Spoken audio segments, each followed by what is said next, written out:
நல்ல தேர்தல் அறிக்கைலாம் கொடுத்துருக்காரு. பட் அது ப்ராக்டிக்கலாக ஒர்க் அவுட் ஆகுமா அந்தளவுக்கு பண்ண முடியுமா டவுட்டாக தான் இருக்குது. பட்டு நல்ல தேர்தல் வாக்குறுதி தான். இவங்க 2000 சொல்லியிருக்காங்கல்ல, அதனால் 2500 ஒரு 500 ஒன்றும் டிஃப்ரென்ஸ், மேஜர் டிஃப்ரென்ஸ் ஒன்றும் இல்லை. கண்டிப்பாக பண்ண முடியும். ஜெயிச்சு வந்தால் கண்டிப்பாக பண்ணுவார். பண்ணலாம். ஏற்கனவே ஃப்ரீயாக தானே போயிட்டுருக்கு, தாராளமாக பண்ணலாம். நல்ல வாக்குறுதி தான். பட் இலவசம் கொடுக்கறதுக்கு பதிலாக வேலை வாய்ப்புகள் அது மாதிரி கொடுத்தா நல்லாயிருக்கும். இந்த காலத்துக்கு இலவசம் தேவையில்லைன்னு நினைக்கிறேன். நான் என்னை பொறுத்த வரைக்கும் இலவசம் தேவையில்லைன்னு நினைக்கிறேன். பட்டு அது மாதிரி கொடுத்தா தான் ஓட்டு போடுறாங்க. அதனால் அதுக்காக இலவசங்களை அறிவிக்காங்கன்னு நினைக்கிறேன். விஜய் அவர் கொடுத்துருக்கிறாரு சார். பட் நான் என்ன சொல்கிறேன், டிஎம்கே கொடுத்த வாக்குமொழி வந்து அது கரெக்டாக இருக்குது, பர்ஃபெக்டாக இருக்குது, நல்லா போயின்னு இருக்குது. அதனால் அவர் சொல்கிறது ரைட், ஓகே, அது ஒரு விதத்தில் யோசிக்கலாம். ஆனால் நம்ம டிஎம்கே ஆட்சி குட் அண்ட் வெல்லு கரெக்டாக அந்த ஃப்ரீயாக கொடுக்குறாங்க பாருங்கள், அதை மட்டும் கொஞ்சம் மாற்றிட்டு கவர்மெண்ட்டுக்கு ஏதாச்சும் இது பண்ணாங்கன்னா அது கொஞ்சம் நல்லாயிருக்கும். அதாவது வேலை வாய்ப்பு இந்த ஃப்ரீயாக கொடுக்குறத விட இந்த வேலை வாய்ப்பு இப்போ பீச்சு கூட பாருங்கள் நல்லா சூப்பராக பண்ணுறாங்களா. அப்போ அதே மாதிரி அங்கங்கே எல்லாமே சூப்பராக பண்ண ஆரம்பிச்சிட்டாங்கன்னா கொஞ்சம் நல்லாயிருக்கும். அது நல்லா தான் இருக்குது. அது அமலுக்கு எடுத்துகிட்டு வந்தால் இன்னும் நல்லாயிருக்கும். அது நம்ம எப்படி சொல்கிறது, ஒரு கருத்து ஒரு மாதிரியாக இருக்குது. புதுசாக வந்தால் நல்லது தான். பட் ஆனால் பழசும் நல்லா தான் போயின்னு இருக்குது. அதனால் யாருக்குன்னா எஃபெக்ட்னா நம்ம சொல்லலாம். பட் இதுவும் ஓகே, அதுவும் ஓகே. நல்லா தான் பார்க்குறேன் சார். அந்த மகளிருக்கு தங்க வழங்குற திட்டம், அந்த 1ஆம் கிளாஸ்லேருந்து 12ஆம் கிளாஸ் படிக்கிற பிள்ளைக்கு பள்ளிக்கூடம் போகிறதுக்கு 15,000 வருஷத்துக்கு கொடுக்குறது, இதெல்லாம் நல்ல திட்டங்கள். நம்ம திமுக அதிமுக தோக்கடிக்கணும்னா அவர் கொடுத்த வாக்குறுதிகள் நல்ல வாக்குறுதிகள். நம்ம புதுசாக ஒருத்தர் வரணும். இந்த திமுக அதிமுக மாரி ஒரு புதுசாக வரணும். நம்ம திமுக ஆட்சி வந்தாலும் ஒரே லஞ்சம், அதிமுக ஆட்சி வந்தாலும் ஒரே லஞ்சம். இந்த தார் ரோட்டுக்கு 1 கோடி ரூபாய்க்கு 20 லட்ச ரூபா லஞ்சம் வாங்குறாங்க. அது மாதிரி பில்டிங்க்கு 1 கோடி ரூபாய்க்கு 17 லட்ச ரூபா லஞ்சம் வாங்குறாங்க. ஈபியில் நிலக்கரி வாங்குறதுக்கு 36,000 கோடிக்கு நிலக்கரி வாங்குறாங்க. அதில் வந்து 35% கமிஷன், 10,500 கோடி ரூபா கமிஷன் வாங்குறாங்க. இதெல்லாம் யாருமே சொல்கிறதில்ல. கோர்ட் இருக்குது, நீதிமன்றம் இருக்குது, பத்திரிக்கை இருக்குது, இது யாருமே தெரியப்படுத்தல. அதனால தான் எல்லா அரசியல்வாதியும் அமைச்சர்கள், மாவட்ட செயலாளர், எம்எல்ஏலாம் பூரா ஆடுறாங்க. இதுக்கு ஒரு முற்றுப்புள்ளி வைக்கிறதுக்கு விஜய் ஒரு நல்ல தலைவன். அதெல்லாம் நல்ல திட்டம் தான். அது நல்ல திட்டம் தான். அதை பற்றி ஒன்றும் கிடையாது. அவர்களுக்கு மாற்று தானே அவர், அதெல்லாம் ஒன்றும் பிரச்சனை கிடையாது. அதெல்லாம் நல்ல சிஸ்டம் தான். அதெல்லாம் நல்ல திட்டம் தான். அவர் கொண்டு வந்தது பூரா நல்ல திட்டம் தான். ஒரு மாற்று வரணும் சார், மாற்று வரணும். அவ்வளோ ஜெயிக்க வாய்ப்பு இருக்குது, கண்டிப்பாக 100% வாய்ப்பு இருக்குது. அது தெரியாத சொல்லுவாங்க சார். மந்திரி மாத்திரம் 1 கோடி ரூபாய்க்கு தார் ரோட்டுக்கு 20 லட்ச ரூபா வாங்குறாங்க. அதை யாராச்சும் இது வரைக்கும் இந்த ஹைகோர்ட்டு கேட்டிருக்கா, சுப்ரீம் கோர்ட்டு கேட்டிருக்கா? லஞ்ச ஒழிப்பு துறைன்னு ஒன்று இருக்குது, அது பூரா கண் துடைப்பு சார். இதெல்லாம் யாரும் இந்த பத்திரிக்கை, எத்தனையோ பத்திரிக்கை இருக்குது, யாரும் எந்த பத்திரிக்கையாச்சும் இதை சொல்லியிருக்காங்களா? சொல்கிறதே கிடையாது. ஒரு எம்எல்ஏக்கு சம்பளம் 2 லட்ச ரூபா 2,500 லட்ச ரூபா சம்பளம், 3 கோடி ரூபா ஃபண்டு. அதுக்கு அந்த 3 கோடி ரூபா ஃபண்டில் 20% கட்டிங் வாங்குறாங்க. அதை பற்றி யாருமே பேசுகிறது கிடையாது. சும்மா மக்கள் மன்றம்னு சொல்லி போடுறாங்க. அதெல்லாம் இதை பற்றியே எதுவும் பேசுகிறது கிடையாது. சும்மா ஒரு ஃபார்மாலிட்டிஸ் பேசுகிறாங்க, அவ்வளோதான். நம்ம நிறைய லஞ்சம் சார். எல்லாம் நல்லது செய்வார்னு நினைக்கிறோம். ஆச்சா, கண்டிப்பாக வைப்பார் சார். ரொம்ப நல்லா இருக்குது அறிக்கையெல்லாம். ஆக்சுவலி இது நான் எதிர்பார்க்கல, அவர் வந்து இப்படி அறிக்கையெல்லாம் கொடுப்பாரு அப்படின்னு. அதோட தாய்மாமா அறிக்கை தான் ரொம்ப நல்லா இருந்தது. ஏன்னா இது வரைக்கும் யாருமே அரசியலில் பண்ணது கிடையாது. அதனால் இது கொஞ்சம் வித்தியாசமாக இருந்தது. அப்புறம் அண்ணன் சீர் வந்து கொஞ்சம் வேறு லெவலில் இருந்தது. எதிர்பார்க்கல அது. ஏன்னா இந்த மாதிரி அரசியல்வாதி யாரும் பண்ணதில்லை. எல்லாமே நல்லாவும் இருந்தது. நம்ம அண்ணன் வந்து ஆட்சிக்கு வரணும்.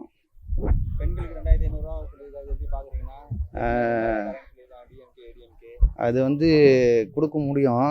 ஏன்னா அண்ணன் வந்து ஒரு விளக்கம் சொல்லியிருக்காரு. காசு இருக்குது, பற்றாக்குறையாக இருக்குது. ஏன்னா அந்த கமிஷன் இல்லாத ஆட்சி அமைப்போம் அப்படின்னு சொல்லியிருக்காரு. அதனால் கொடுப்பாரு. 2,500 ரூபா நம்பிக்கை இருக்குது. 15,000 ரூபா 12th படிக்கிற பசங்க நிற்காமல் படிக்கிறது. அதுவும் ரொம்ப நல்ல திட்டம் தான். ஏன்னா நிறைய பேர் வந்து படிப்பு கொஞ்சம் பாதியிலே நிறுத்தி கஷ்டப்பட்டு படிக்கிறாங்க காசு இல்லாமல். இது வந்து கொஞ்சம் நல்லா இருக்குது. அது இல்லாமல் அந்த 2 சென்ட்டுக்கு ஃப்ரீயாக படிக்கலாம் அப்படின்னு சொல்லி அது ஒரு திட்டம் இருந்தது. அது உண்மையிலே வரவேற்கத்தக்கது. அப்புறம் காலேஜெலாம் ஃப்ரீயாக படிக்க வைக்கிறேன் அப்படின்னு சொல்லியிருக்காரு. ஏன்னா நானும் வந்து கஷ்டப்பட்டு தான் படித்தேன். டிப்ளமா முடித்து இன்ஜினியரிங் காசு இல்லாமல் பார்ட் டைமில் படித்து அப்படி வந்தோம். இப்போ அண்ணன் வந்து ஃப்ரீயாக சொல்லும்போது எதிர்பார்த்துருக்கோம் நல்லா நடக்கும்ன்ட்டு. இலவச திட்டங்கள்லாம் வேணும்னு நினைக்கிறீங்களா வேணாம்னு நினைக்கிறீங்களா? ஆக்சுவலி அண்ணன்கிட்ட எதிர்பார்க்கல இலவசம் கொடுப்பாருன்னு. ஆனால் இது வந்து இலவசம் மாதிரி தெரியலையே, மக்கள் பணத்தை மக்களுக்கு தராரு. அதனால் வந்து இது இலவசம்னு சொல்ல முடியாது. அப்புறம் பண்ணலாம், இலவசம் கிடையாது, இது மக்கள் பணத்தை மக்களுக்கு தராரு, அவ்வளோதான். 2024 ஆட்சி அமைப்பாரா? கண்டிப்பாண்ணா இதுதான் சொல்லணும்னு வந்தேன். எவ்வளோ தலைவரை நம்ம பார்த்துருக்கோம், இவர் கொஞ்சம் வித்தியாசமாக இருக்கார். அதுவும் இல்லாமல் நேர்மையாக இருக்கார். ஏன்னா மற்றவங்களாம் வந்து செலவு பண்ணிவிட்டு அப்படி ஆட்சியை பிடிச்சி கண்டிப்பாக பண்ண முடியாது. பண்ணால் வந்து செலவு பண்ணாமல் நான் பண்ணுறேன்ப்பா, நேர்மையாக இருக்கேன்ப்பா அப்படின்னு சொல்லும்போது கண்டிப்பாக ஆட்சி அமைக்கணும். எங்கள் ஓட்டெல்லாம் அண்ணனுக்கு தான். எங்கள் ஒய்ஃபோட சொந்தத்தில் எல்லாம் ஒரு 50-60 ஓட்டு இருக்குது, எல்லாமே அண்ணனுக்கு தான். எங்கள் சைட்லேயும் கம்பெனிலையும் நாங்கள் எல்லாம் விஜயானனுக்கு தான் ஓட்டு போடுறோம். 2026 அண்ணனுக்கு தான். நான் பார்த்தேன், சும்மா அருமையாக இருந்தது அந்த வார்த்தை. என்னன்னாக்கா, பெண்களுக்கு மாதந்தோறும் மளிகை செலவு வாங்குறதுக்கு 2026 அது பெரிய பெருமையான சாதனை. அது ஏன்னா ஆண்களுக்கு பெண்களுக்கு குடும்பம் அது நல்ல அமைப்பான வார்த்தை. அது நல்ல ரொம்ப பிடிச்சிருக்காது. அது என்னங்க, ஆம்பளை போனால் குடிக்கிற கோட்டை வாங்க கவர்மெண்ட் தான் போய் சேருது. அது ஏன்னா பெண்களை போகுது, பெண்களுக்கு கொடுக்கணும், அது குடும்ப செலவுக்கு உதவும். தாய்மாமன் சீர், அப்புறம் அண்ணன் சீர். அதெல்லாம் அது கொடுக்குது. ஆனால் இப்போ வந்து தாய்மாமன் சீருன்னு சொல்லி அது பெரிய பெரிய சாதனை. அது கம்பல்சரி கொடுப்பாங்க, அது கொடுப்பாங்க. ஜெயிக்க வாய்ப்பு இருக்குன்னு நினைக்கிறீங்களா? எல்லா வீட்லையுமே 18 வயசுலேருந்து 25 வயசு வரைக்கும் விஜய் விஜய் விஜய் விஜய் பைத்தியம் பிடிச்சி ஆடிக்குங்க. ஏன்னா விஜய் கண்டிப்பாக வந்து அவர் தான் வருவார். இவங்க வந்து பணத்தை கொடுத்து ஆடிட்டு வர கூட்டத்துக்கு, அவர் பணம் இல்லாத வரக்கூடாது. நாங்கள் வந்து நான் பயங்கர ஏடிஎம்காரன், நான் வெறி பிடிச்ச ஏடிஎம்காரன், கடலில் கொடி பிடிச்ச ஏடிஎம்காரன். இருந்தாலும் வந்து இப்போ மாற்றங்கள் வரணும். கண்டிப்பாக ஜெயிச்சு ஆகணும், ஜெயிச்சே ஆகணும். இலவசங்கள் வேணும்னு நினைக்கிறீங்களா வேணாம்னு நினைக்கிறீங்களா? இலவசம்னாக்கா எந்த இலவசம்னா அதான் வாங்கணும். எல்லாத்தையுமே இந்த குடிக்க அடிமான இலவசம் இருக்கக்கூடாது. இது பெண்களுக்கு எல்லாத்தையும் சொன்னால் அது நியாயமான கோரிக்கை. மாமன் வரிசை கொடுக்கணும், அது நியாயமான கோரிக்கை. என்ன ஆண்களுக்கு பஸ் பண்ணாக்கா அது தப்பு, பெண்கள் கொடுக்கணும். விஜய் வாக்குறுதி கொடுத்துருந்தார், நல்லா தான் இருக்குது. இன்னும் வந்து அவர் களத்துக்கு தானே வரணும், இன்னும் நல்லா களத்தில் வேலை செய்யணும், மக்களோட மக்களாக இருக்கணும். வாக்குறுதி எல்லாம் கொடுக்கலாம், கொடுத்த வாக்குறுதி நிறைவேற்றணும்ல. சொல் செயல் ஒன்றா இருக்கணும். வேலை யார் கொடுக்குறது? வேலை கொடுக்கணும்ல. வேலை கொடுத்தா தானே நல்லா ஒரு தலைவனுக்கு அழகாக இருக்கும். வந்திருக்காரு, இந்த எலெக்ஷனை பார்க்கட்டும், மக்களோட மக்களாக பணியாற்றட்டும். அவருக்கும் மக்கள் ஆதரவு என்ன பண்ணுவாங்க, கொடுப்பாங்க. அறிவிக்க வந்து வரவேற்கத்தக்கது தான், சொல்கிறதெல்லாம் வரவேற்கிறது தான். ஆனால் பணியாற்றணும், களத்தில் நின்று பணியாற்றணும். மக்களோட உணர்வு, அடுத்த ஸ்டேஜ் படித்த பசங்களுக்கு என்ன தேவை, படித்த மாணவர்களுக்கு என்ன தேவை அப்படின்னு தொடர்ந்து என்ன பண்ணோம், அவர்களுக்கு அதோடைய திட்டங்கள் என்னன்னு அவர் பார்க்கணும். ஏற்கனவே திமுக அரசுடைய நலத்திட்டங்கள் நல்லா தான் மக்கள் அடித்தட்டு மக்களோட மத்தியில் நல்லா தான் போயிட்டு இருக்கு. இது ஒரு குறை இல்லை.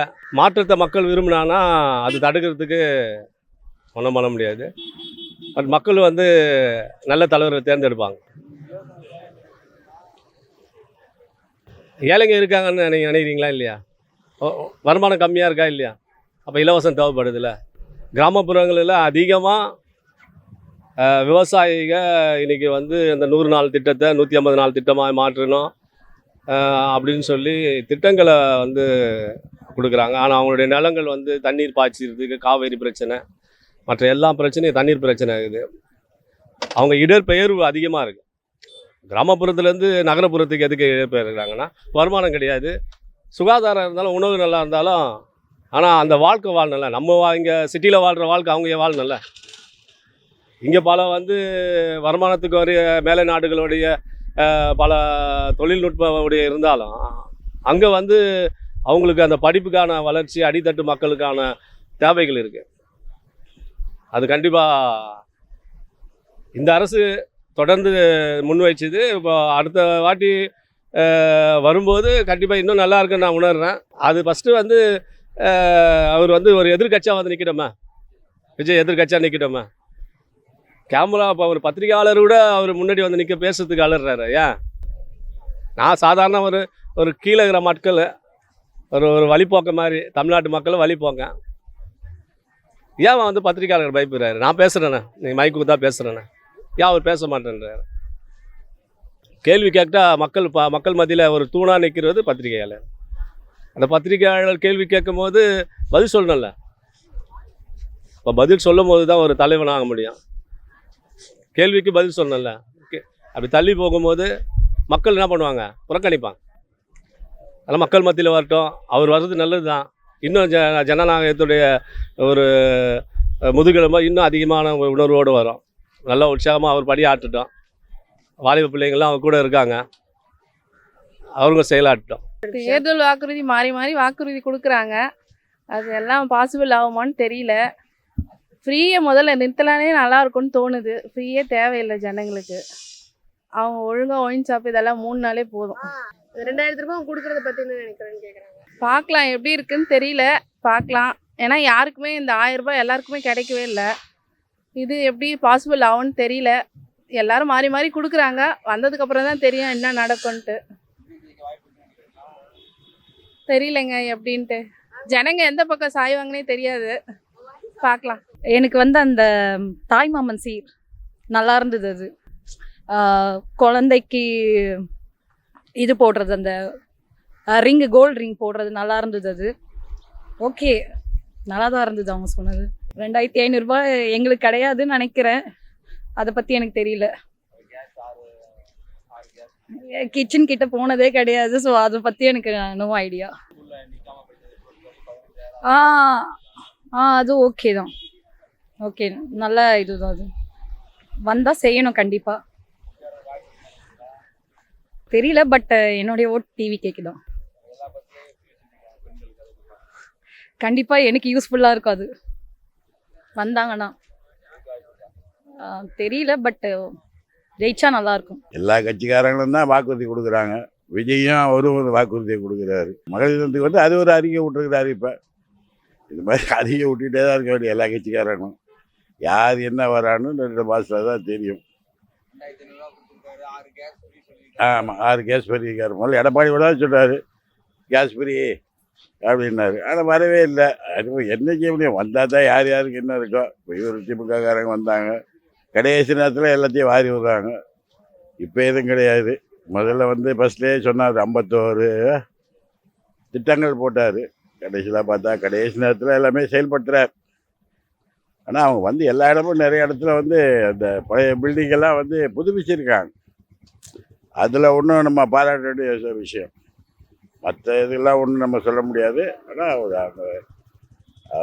அப்பா காலத்துலேருந்தே பாலம் கட்டுறதுக்கெல்லாம் மெயின் அந்த நம்ம மவுண்ட் ரோடு பாலம் எல்லாம் அப்போல்லாம் வந்து பாலம் அவங்க அந்த நேரத்தில் கட்டினாங்க. கட்ட போய் தான் இப்போ நமக்கு இதுவாக இருக்குது. போக்குவரத்து கொஞ்சம் கம்மியாக இருக்குது. அந்த மாதிரி எல்லாம் செஞ்சுருக்கிறாங்க. செஞ்சு என்ன செய்ய கட்சியில் அவங்க பேரும் கெட்ட பேர் வருது. யார் பேர் தான் கிட்ட வரப்போகுது? ஆமாம், தாய் மாமனுக்கு ஒரு சவரம் கொடுக்குறேன்ருக்காரு. இது பொண்ணுக்கு அண்ணனாக நான் சீர் கொடுக்குறேன் அப்படின்ட்டுருக்காரு. ஏதாவது சொல்லுதான் செய்கிறாங்க எல்லாருமே. நடைமுறைக்கு வந்து ஜெயிச்சு வரணும்ல. நான் என்ன சொன்னேன், ஜனங்க வந்து ஒரு கட்சியாக இருந்தால் பரவாயில்ல, நிறைய கட்சி இருக்குது. ஒன்று கூட்டணியில் இருந்தால் வருவார். ஏடிஎம்கேல கூட்டணியில் இருந்தால் ஓரளவுக்கு விஜயகாந்த் வந்த மாதிரி 40 சீட்டு வாழ்ந்தார் ஜெயலலிதா இருக்கும்போது. அந்த மாதிரி வருவார். அதான் சொல்ல, தனிச்சுன்னா வராதுங்க, பிரிஞ்சின ஓட்டு. கூட்டணியில் இருந்தால் அவர் எப்படி ஒரு 40 தொகுதி வரலாம். எனக்கு அதான் ஒரு அபிப்பிராயம். ஏன்னா விஜயகாந்த் வந்து உங்களை 40 தான் எடுத்திருந்தார். அதே மாதிரி ஒரு 40 தொகுதி இது மாதிரி ஜெயிச்சிருந்தாருன்னா ஓரளவுக்கு செய்யறதுக்கு ஏற்று கேட்குறதுக்கு இதுவாக இருக்கும்ல. என்ன இந்த மாதிரி நான் சொன்ன கோரிக்கை எதாவது செய்யணும் அப்படின்னா செய்வாங்க. அதான்